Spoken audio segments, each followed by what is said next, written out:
Okay, so now that your gun is black in every way, shape, or form, it's time to have some fun. Okay, so you have your gun. This next part is all about the rub and buff. Rub and buff is a very awesome material.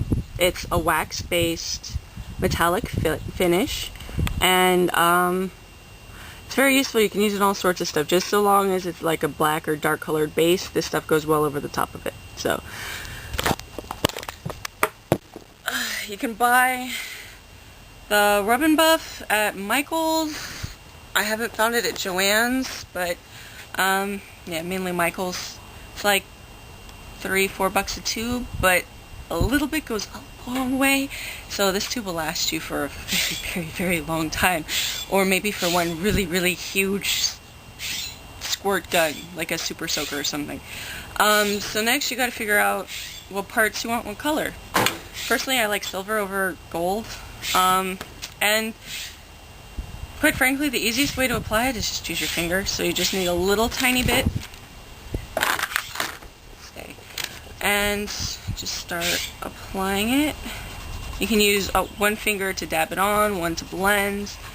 And if you have like Splash or, you know, Super Soaker or X500 or whatever on it, either before painting it, spray painting it black, you can actually file it off with a metal file or sandpaper. But the only problem with that is that if you do too much, it'll actually poke a hole through it.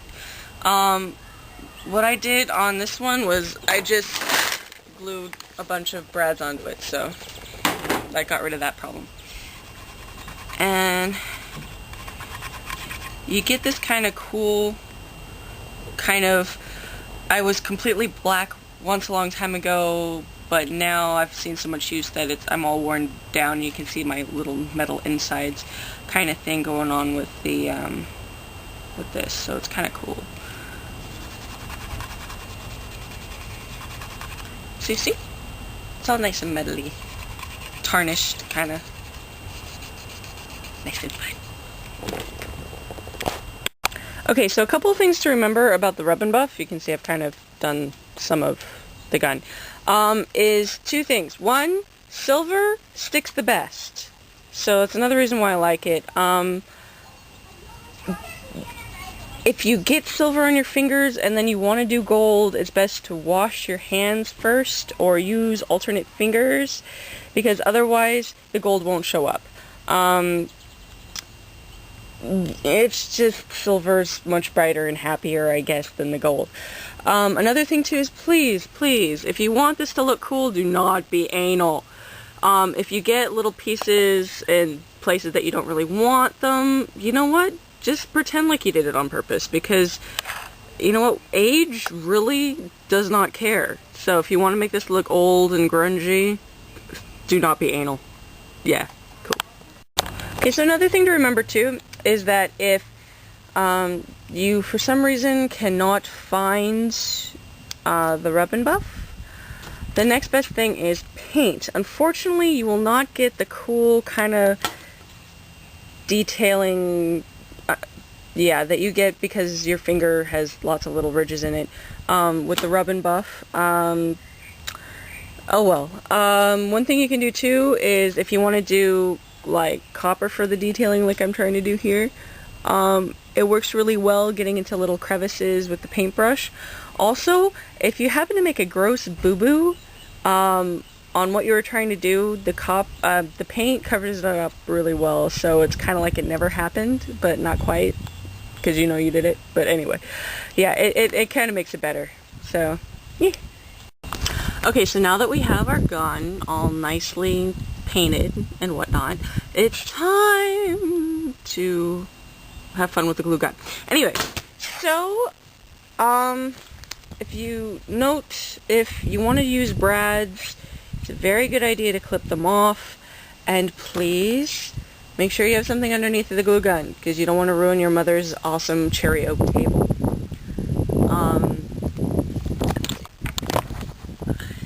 So, when using the brads or trying to take off any little metal pieces that you don't happen to want on whatever you're going to glue onto your gun. Eye protection.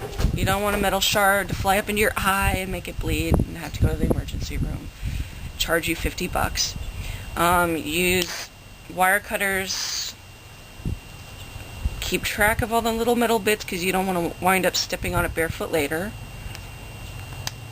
And when you have them all done, make sure your hot glue gun is on, first of all. Yeah. Okay, so now after that technical difficulty was taken care of, let's see. So it's time to have fun with the brads. Now, people, please understand, hot glue gun. The glue's going to be hot, number one. Number two, anything that you put the glue on is also going to get hot.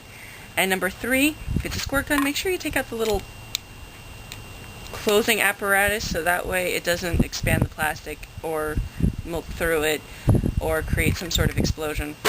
But yes, be careful when applying anything metal because it's going to be hot. Make sure you get plenty of the glue in there. Apply.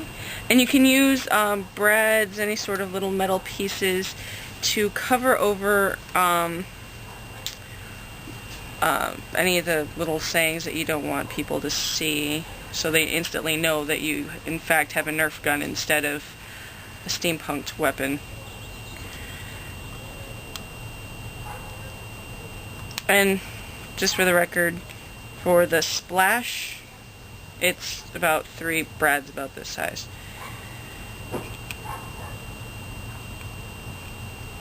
Okay. Another thing too is if you find that you have little tiny thingies like these, that's perfect for either putting on some metal doodad or these little suckers up. You can stick a jewel on it. So all those jewels you collected as a child or your sister or mother collected over the years, you can actually put them to use. Oh my god. So I'll put a little glue on this. Hot.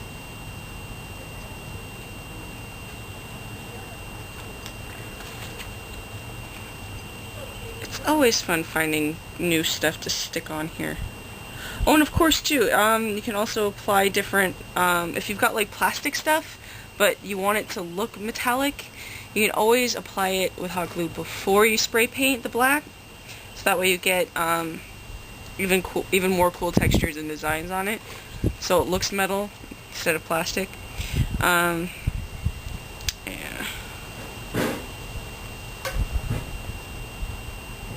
So. And if for some reason the hot glue doesn't work, you can always use E600 epoxy. It takes a while to set though, so if you want it instantaneous, of course you can always use super glue / crazy glue, and that always does a good job. So see, now you have brads, and now you have jewels. So yeah, and you can always attach little thingies, like on this gun, I attach this piece here. It's kind of like a belt buckle looking thing, and you can from there attach ribbon, string, leather thongs, whatever you want, not the kind you wear. And from there add on even more doodads, like more jewels, feathers, lace, beads. You can also use the rub and buff on wood, so you can make wood beads that look really cool. And you can even put little bells at the end, so yes. So actually, I think we're at the end. So this is Steampunk Gun, and you can steampunk just about anything with all the little tips, tricks, and whirls that I gave you. So take this, enjoy, and wait around for our next little tutorial. So yeah, take it easy. Bye.